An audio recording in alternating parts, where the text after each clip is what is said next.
One nation one election को लेकर के दिल्ली में एक अहम बैठक आयोजित हुई, जिसमें इस बड़े चुनावी सुधार पर विस्तृत से चर्चा हुई। बैठक के बाद समिति के सदस्य पीपी चौधरी ने कहा कि इस मुद्दे पर सार्थक और पॉजिटिव चर्चा हुई है और देश के अलग अलग हिस्सों से राय ली जा रही है। उन्होंने बताया कि इस विषय पर कई राज्यों के मुख्यमंत्री से भी बातचीत हुई और ज्यादातर लोग इस पहल को लेकर के पॉजिटिव नजर आ रहे हैं। देश हित में एक साथ चुनाव को लेकर के चर्चा, बैठक में सार्थक चर्चा हुई है। देश भर से राय ली जा रही है। कई राज्यों के मुख्यमंत्रियों से बातचीत हुई। अधिकतर लोग इससे सहमत दिख रहे हैं। ये राजनीतिक नहीं बल्कि देश हित का विषय है।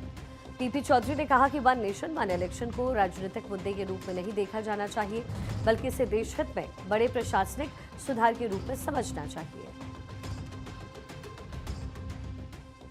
हमें नेशनल इंटरेस्ट में काम करना चाहिए और वन नेशन वन इलेक्शन, देश में एक साथ लोकसभा के और विधानसभा के चुनाव हो और सिंगल वोटर लिस्ट हो, चाहे लोकसभा की हो, चाहे विधानसभा की हो, चाहे पंचायत की हो, म्यूनसिपैलिटी वगैरह की सिंगल वोटर लिस्ट होनी चाहिए। अलग अलग वोटर लिस्ट नहीं होनी चाहिए, जिससे कि समय की बर्बादी होती है। बैठक के दौरान ये भी बताया गया कि वरिष्ठ नेता गुलाम नबी आजाद ने भी इस प्रस्ताव का समर्थन किया।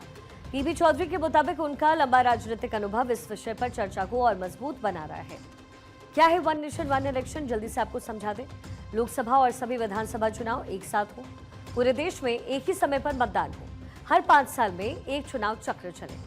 One nation one election Bharat की चुनावी व्यवस्था में एक बड़ा बदलाव माना जा रहा है।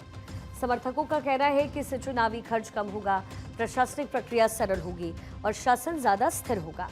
लेकिन इसके लिए संविधान में कई बड़े बदलाव करने पड़ सकते हैं, इसलिए सरकार इस पर देश भर के राजनीतिक दल और राज्यों से राय ले रही है। यानी कि आने वाले समय में ये जो मुद्दा है वो भारतीय राजनीति के सबसे बड़े चुनावी सुधार में से एक बन सकता है।